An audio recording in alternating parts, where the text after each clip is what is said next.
Picture this.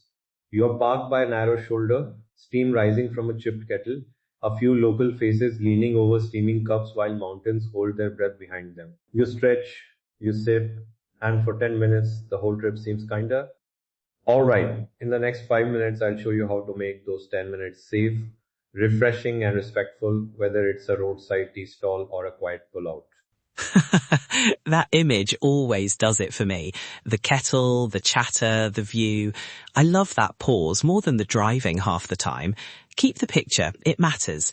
But I want listeners to feel the care of the place, the smell of wood smoke, the creak of benches, how a good stop can reset both driver and engine.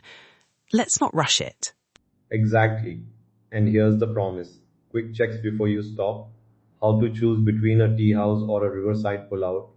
3 fast things to read in a tea house. A 5-item short break kit. And the small courtesies that make locals smile. Stick with me. Simple rules, big returns. Let me add one small extra. Approach every stop like a short negotiation with the mountain. Look once for slope, twice for shoulder, and listen. If you hear a river rising or rockfall tilting, that's your cue to keep driving.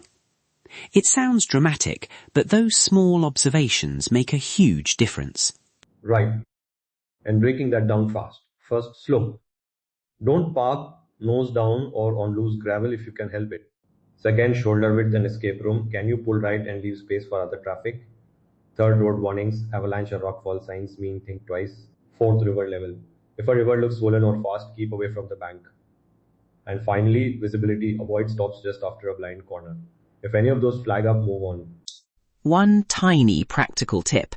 When you slow, use your hazards briefly so cars behind know you're looking for a space. And if you do stop on a shoulder, park with wheels turned slightly toward the verge, handbrake on, and a quick look at the surface. Is it sugar gravel or solid? If it's loose, consider pulling to a safer spot.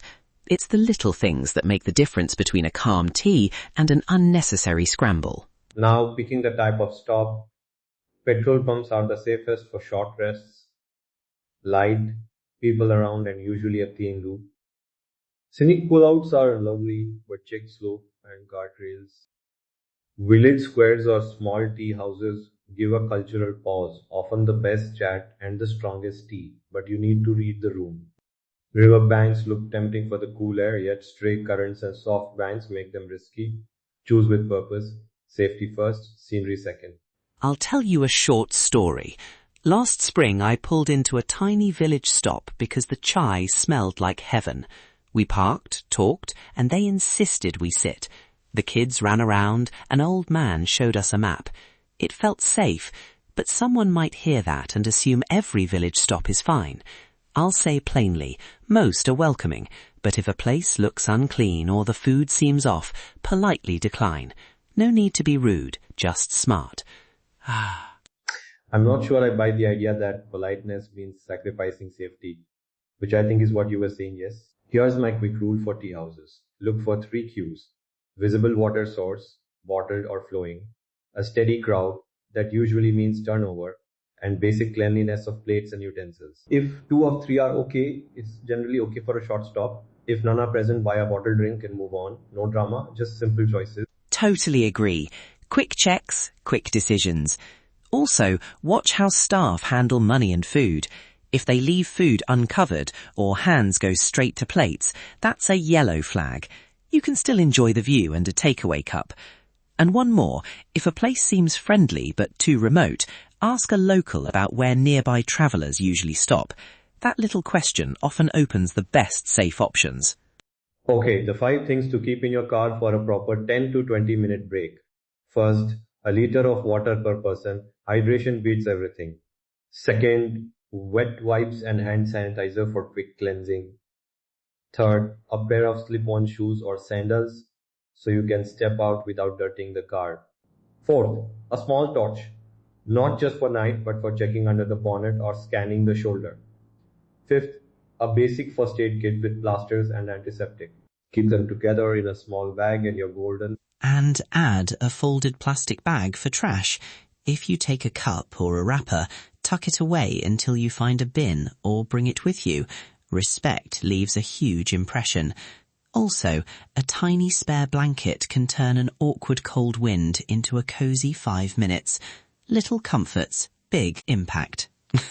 Two quick etiquette notes before we wrap. One, time your longer stops around local routines. Many tea houses slow down mid-afternoon and pick up at sunset. So if you want to linger, ask. Two, always offer a small tip if you use services. It's appreciated and helps small businesses. And very important, leave no trace. If you camp or picnic, pack out what you brought in. That keeps these places beautiful for everyone.